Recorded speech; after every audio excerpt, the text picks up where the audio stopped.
Welcome to the Paisans Podcast. We're your hosts, the brothers from other mothers, Dante, Dave, and Sark. Join us as we talk about current events, our wives, kids, or whatever else life is throwing at us this week.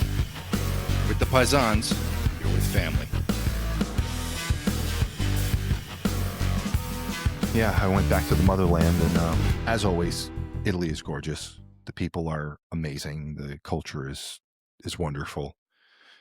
Florence is still my favorite, I have to say. It's just such a... It's an awesome city. It really is an awesome city. It's beautiful.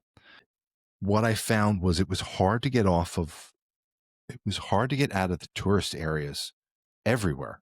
Like, first of all, I have to say something about Venice. And look, some people may not like to hear this, but this is just my take, okay? Venice exists only to be a tourist destination. I mean, it's like Disneyland at this point. It's not a real city. I mean, yeah, it's real that there people are who really live there, but the people who live there, as far as I can tell, only live there because they're in the tourism industry.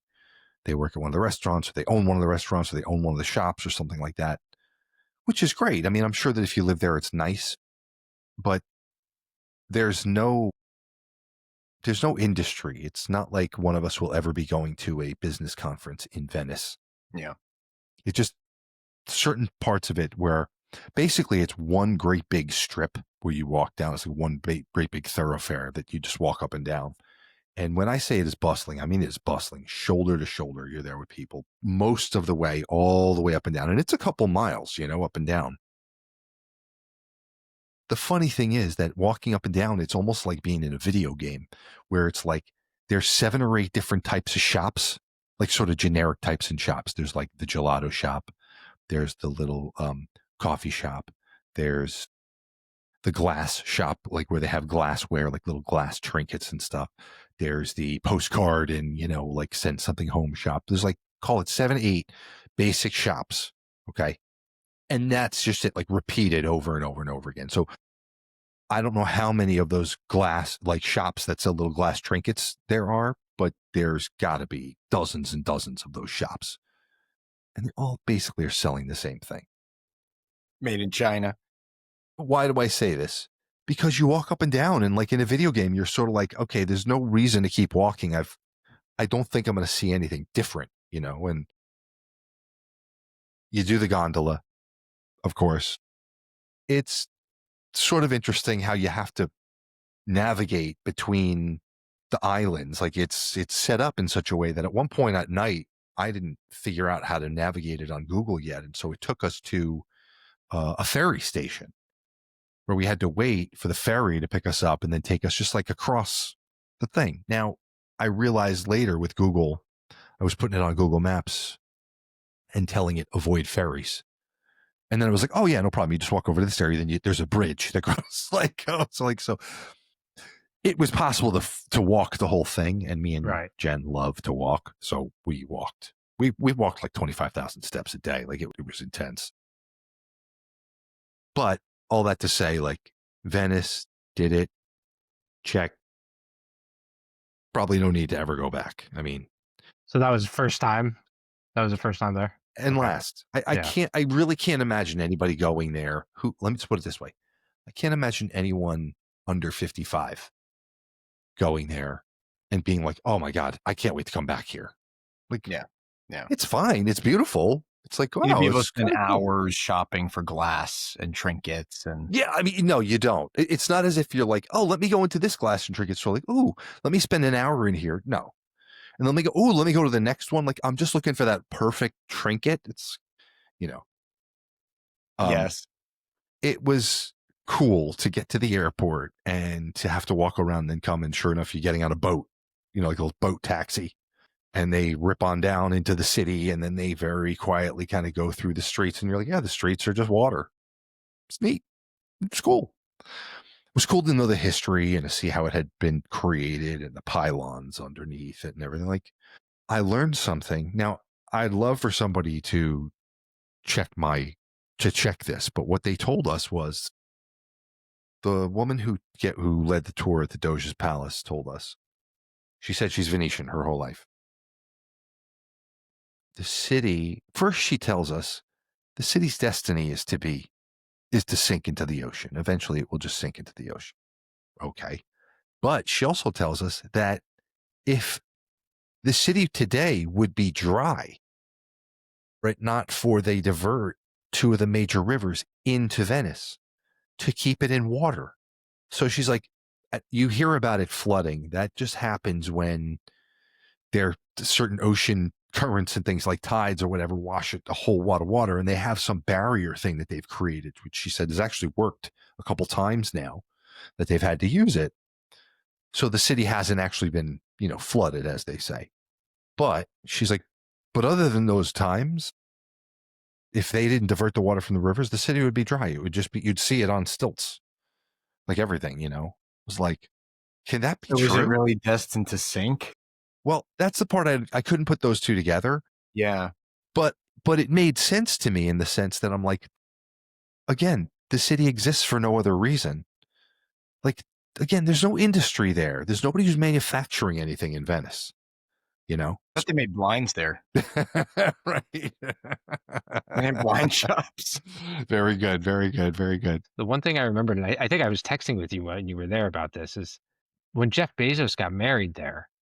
First off, I mean, he basically took over the whole city of Venice, from what I remember hearing. But people were furious that he was doing it. Like, they did not want the tourists. Like, they did not want that there at all. No. Well, if you go there, so have you ever been there, Dave? No, I've never been there. Okay. If you go, you see the tourists that are already there, and then you just imagine like an influx of Jeff Bezos and all his people with not only, it's not just that they're the volume of people, but you probably assume that most of them have help of some kind. Like they all want top-notch service, people doing everything for them. And as you said, that Venice is just not designed to support that. Like, it's like showing up at a little mom and pop shop with a bus of people and just everybody showing up, sitting down in the restaurant at one time, all expecting to get fed. It's like, dude, we got one guy in the back manning the griddle. We're going one at a time here, folks. This is not going to work. We're not designed for this type of influx. And I could guarantee you that's probably what happened there too. I mean, I don't even know what restaurants, I got to assume that they had already, I could just imagine if you're like a tourist there or you own a restaurant there and all of a sudden this happens, like you got to figure out how you're going to deal with this. You wouldn't be grateful. You wouldn't be grateful. Without even making any assumptions about who showed up, how they behaved, because I can imagine that you could get a lot of conceit and some people who really just show up expecting to have their asses kissed. Yeah. Yeah. That wedding party, I'm sure. Right? I can only imagine what That the much guests were money. like. Well, I was thinking unless they just bring their own staff with them. Well, that You might just endear might have Venice also with happened. your own staff, But if you go and you see it there, you'd be like, yeah, you could just immediately see, like, it's not going to work, man. Yeah. I don't know how to explain it, but like you get there, you look around, you're like, yeah, okay. This is a place, like, look, Venice, it's all you can do is walk or boat. There's no, like, you can't ride a bike because there's bridges everywhere because everything, you're constantly crossing over waterways. So you can't, it's not like you can ride a bike around the town like you can in Florence or Bologna or some of these other places. So you got to walk. You can't drive. You can't boat, really. Like, I suppose if you had a jet ski and you were that wealthy, you could kind of jet ski from here to there. But that's not getting around within the little street corners, the little streets, if you will. You would never want a boat. Yeah. You'd just be on your feet. Yeah. You have to walk. And it's like any place else. The roads are the streets are narrow. There's a lot of people. So you're walking and now you're stuck behind a whole group of people because grandma is up front and she's, like there's a lot of that sort of foot traffic issues, volume. This is just a regular, actually the low time of year in October when we went. Imagine at a busier time and Jeff Bezos shows up with like 400 people. I can't even. No wonder they were pissed. They must have been furious. The fact that she's suggesting that the water could be essentially drained or receded, they've just chosen not to so that they could keep it touristy is crazy to me. Right? Like, that's wild. I don't know what this woman told me. There's nothing about that here. Turns out she wasn't even a tour guide. It turns out she was just She didn't some even woman, work there. some homeless woman I started following. By the way, that I also noticed, and I noticed this in Bologna as well, is the restaurants are all basically serving the same thing. To the point where I started noticing and pointing out to Jen, like, this is the exact same menu, like the same items on the menu. It's like, look, they have this fish, they have the bolognese pasta, they have a regular, this one has a ziti or something, it's like one other type of pasta they offer.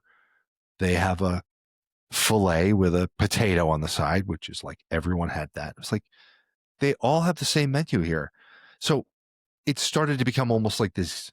Can we find a place that has a slightly different menu? Because maybe that's legit, And then when we went to Lake Garda, we stayed at a resort up on a mountain, which was absolutely gorgeous. And one night I Googled, and it was like still up in the city up there on the mountain. There's like a small town up there. There was a little restaurant that was actually pretty highly rated. So we went there, and sure enough, we were there, and like 10 minutes in, one of the workers from the resort came in and sat down to eat. Tell me this isn't awkward. The guy was my masseuse. So, we're at a resort. It's a spa resort. So I had a massage. And then like 2 hours later, I sit down, me and Jen go out to eat. We sit down. The guy comes in, sits down to order next to me. It was a little like, But I said to him, seeing you here is encouraging. It must be good food. And he's like, yeah, this is a good place. You'll be glad you came here. And it was. That was probably the best meal we had outside of Florence. So, wow. That sounds a little bit like that's the way it is it. in like South Beach when you go up and down that strip, and it's all the restaurants. They're all trying to get you to come in, but it's like the same menu. Every restaurant serving the same thing. That's exactly what it is. That's exactly what crazy. It is. Same concept, right? It's just you're in tourism central. Yeah. Florence is kind of the same way too. I mean, they have their specialties in Florence. So every restaurant sells the Florentine steak, and obviously they have pastas and all that, but it's all very similar. I mean, I think we talked about this last time when I went to Italy. It's you go there and it's like everyone's eating Italian. You're going to Italian. You're going to restaurants that serve Italian food. It's like they don't have Chinese food. They don't have Thai food. I'm sure they do, but it's like Not one much. in a million. Yeah. Yes, it's rare. When we went to Rome, we found a Filipino restaurant, which is like, I think was it good? It was pretty good. Yeah, it was pretty good. I mean, the people who are there are Filipinos that, immigrated to Rome. So they're able to kind of, make their, their classics. And I think it works in a city like Rome because, I mean, Rome is basically New York City in terms of there's different sections within Rome. We passed an Indian restaurant when we were there. We didn't go in, but there's like a whole strip of Indian, Southeast Asian restaurants, and then there's this Filipino place, and I think they get away with it because at some point the people who live there are like, I need something different than pizza and pasta. And so I need to change it up a little bit. But when you go to these cities like Venice, I guess, or like Bologna, and even in Florence, although I mean, like again, I agree with you. The food in Florence is incredible. I mean, you can't have a bad meal in Florence, but it's just not very different. We got to go while we were in Bologna. That you're in the Parma region, so we went from there. We got to go see how they make prosciutto di Parma, which is like the official prosciutto, and then also Parmigiano Reggiano, and they take this shit so seriously over there. Like they have like academies, they have like guilds that inspect and hold standards for all these things. So like the Parmigiano Reggiano, it's like the cows that give the milk have to be in a certain region. They have to be fed only a certain type of food from a certain type of place. Wow. It has to be done in a particular type of way, and then it can be certified Parmigiano Reggiano. And then the prosciutto di Parma is the same thing. Like you have prosciutto, which is like, it's like champagne. Okay. Technically, champagne is only like a certain type of grape in a certain region of France. Technically, everything else is sparkling white wine. Okay. So prosciutto, technically, prosciutto di Parma is really the only thing that's technically prosciutto. But there's obviously plenty of other people doing the exact same thing. They're just not doing it with Italian pigs in that region and blah, blah, blah, blah, blah, blah. But the tiny, subtle stuff that makes the difference are things like this. The width of the fat ring. Like, so the prosciutto is all like, it's a pork thigh, it's like a pork leg. And they cut it right at the hip. It's a great big circular thing. I mean, I'm sure you all seen it. It's like a circular thing with like almost like a top to it. Yes. And they trim it, and then when they the way that they finally do the trim around all the skin around, I guess, where they cut it at the hip, you can see all the fat ring. And it's like, this one is prosciutto di Parma. You can tell by the fat ring like this. This one is not. Look like it has a slightly bubble. And they'll tell you, like, this is probably perfectly good, but it's not this. And then they have like seals that they put on them. And it's like, if it doesn't have this seal, it's not, like, the guild did not approve it. It's like, good God, they take it so seriously.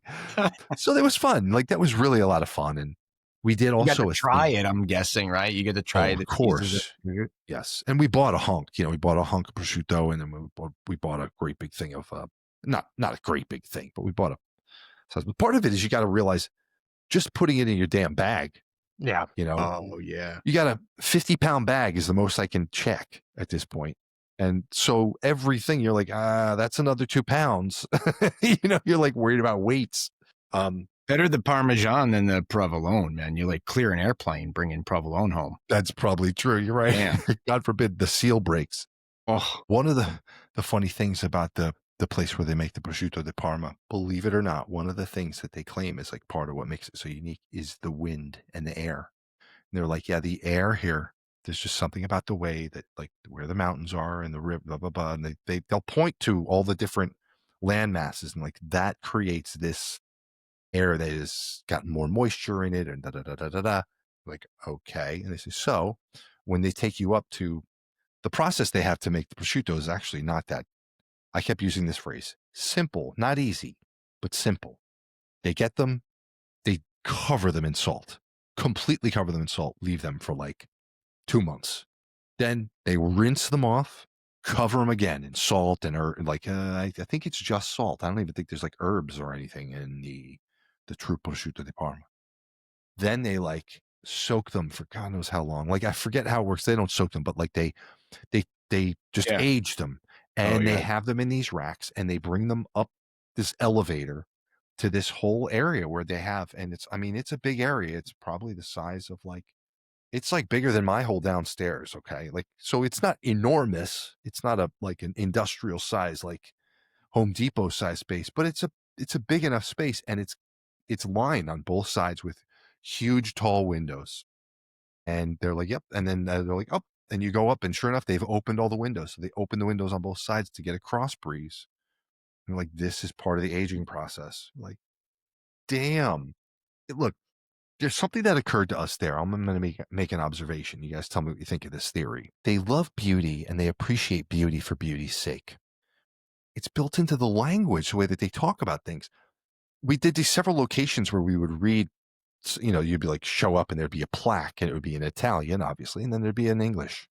And you could read the English, and you could tell that this wasn't just like somebody who wrote this in English. This was somebody who took the Italian and translated it. And you can tell it's like by the way that they use certain language. Like, they have this, the language is very romantic, and it's very, what's the right word? Like in harmony with nature. So they love the natural beauty of this, the natural flavor, the natural smell, the natural this, that, and the other thing, all these natural things that come together. Okay. And here's what we also noticed. It's very, like, a lot of the culture is like imprecise. They don't, and I'm not suggesting that Italian culture is imprecise, but I just mean in certain respects, there was a lack of precision. And here's what I mean. The Duomo tour and the gondola, when we went to find the gondola for Venice too, in both cases, it was like, this doesn't help me. It's like, meet your driver at the cafe across from the church. And you're like, there's the church. there's 20 fucking cafes here. Like, how am I supposed to know which of these cafes is the one that is supposed, right? And no, Out of like, all places in Italy, a cafe too. really, like, so, I mean, I'm not even exaggerating. And I was like, there's like, they're just not concerned about precision. It's like, oh, well, we're supposed to be here at 8, it's 8:15, like, whatever. Like, the precision is not so important. And I thought, okay, but what do you get from like the more Anglican, from the more Germanic languages? Right.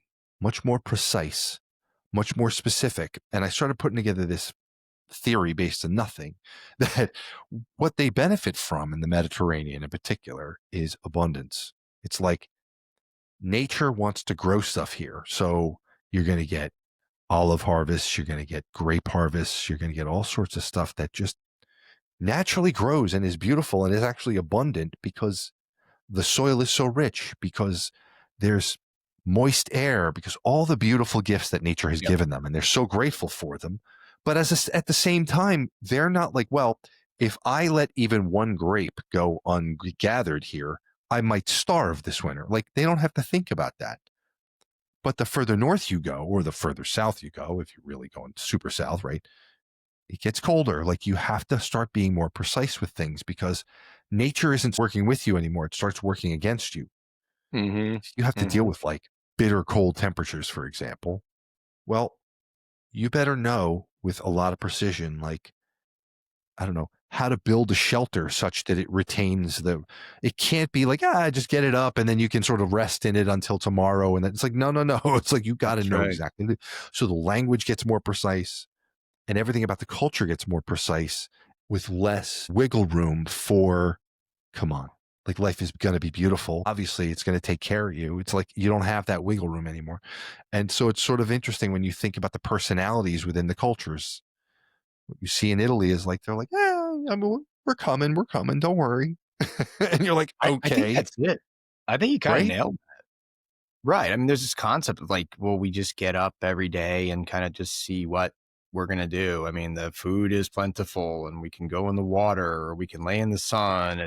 We don't really have to have a plan. Yeah. And they go get it themselves. They jump in the water with a net. They grab some calamari. They're just having lunch. A lot of these areas in Italy are these blue zones where these people live forever. Yep. I don't know exactly if it's, say Florence or wherever you were just at, but there's a lot of places in Italy that are known specifically as these blue zones where these people are just living to 100 plus years old. And I wonder if that lifestyle has anything to do with it. Yep.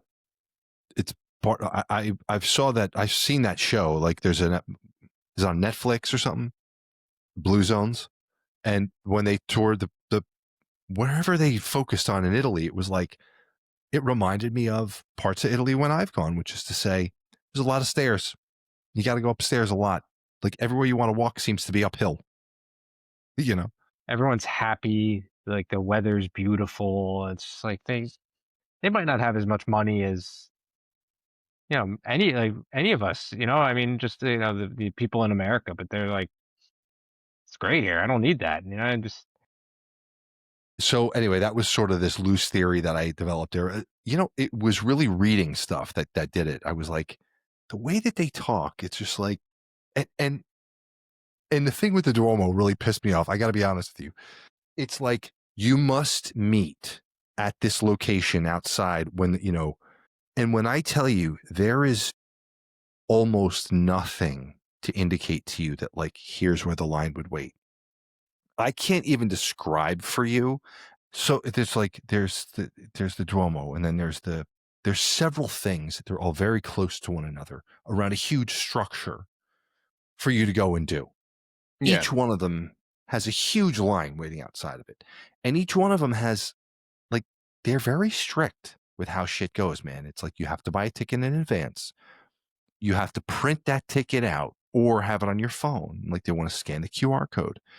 And like, sometimes they want to see your ID. And then there's like entry points for a couple of different things.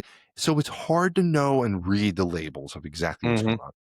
But the thing with the Duomo is, there's like no person waiting at this entry point until the minute that you're allowed. So it's like, okay, You have to be at the entry point at 1:15. Your tour is specifically at 1:30. If you get there 1:45, too late.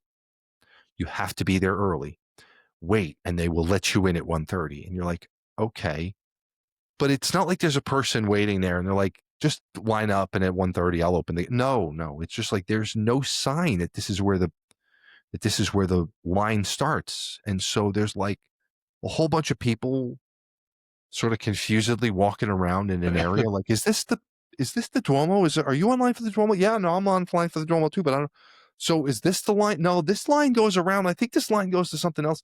And that line, by the way, crosses right in front of where you're supposed to wait for your line. So at a certain point, you're like, all right, I'm going to wait here. And the people waiting in that line are looking at you like, are you trying to cut in front of me?